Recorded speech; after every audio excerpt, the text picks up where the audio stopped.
How to manage students on Snowflake. The next tab I'm going to show you is the Class tab, and this is where you will manage your students. So go over to Class and choose Manage Students. Here is how you create a class in order to send assignments to students. There are a couple different options for creating your class.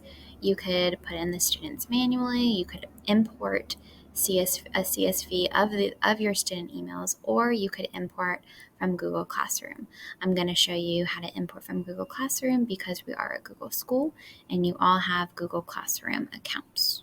You are going to choose your email that is associated with your Google Classroom. You are then going to allow it to share with your Snowflake account. Once you have done that, you're going to go back to this page and you're going to say Import Class from Google Classroom. You're going to choose the class you want to import, confirm, and then choose OK. You should now see your Google Classroom and it should say Successfully Imported. You're going to choose OK. You should then see your class at the bottom and the number of students you have in that class. When you click on your class name, you should see a list of your students, and next to those students, you should see their email. Once you have created your classes, you can send lesson activities to your students. So you're going to go back to My Lesson Activities. Once you have played and search activities, they will show up here.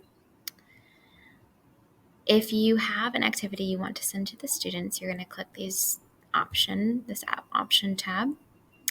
You can send that specific lesson activity to the students. You can also add it to a list and send the entire list to the students. I'm going to demonstrate how to send the specific lesson activity to the students. So you're going to click Send to Students. You're going to choose the class you want to send. You could send it to all of your students, send it on a specific day, have a due date, notify the students via email so they get an alert, and then send the assignment.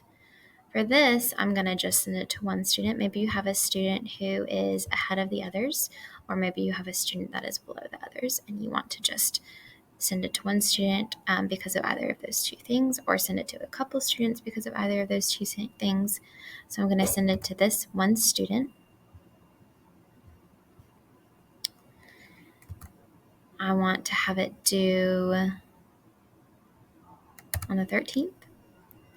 And I would notify the student via email, but because I don't really want the student to do the assignment, I'm going to uncheck that. In order to review what the students have done, you will go to the Class tab, you will click Review Progress. It will take you to this page. You will click on the assignment that you have sent. You can see here the one student that we sent it to, and you can see that this student has not opened the assignment yet. So this is how you review the progress of the student. To access the assignments, your students are going to go to snow.live. This link might be on Clever eventually, but right now the students are going to access it by going to snow.live. Your students are going to sign in, and they're going to sign in with Google if they are not already signed in with Google. So this is what your students will see when they sign in. They will see their assignments right here, and they will click on it and complete their assignments.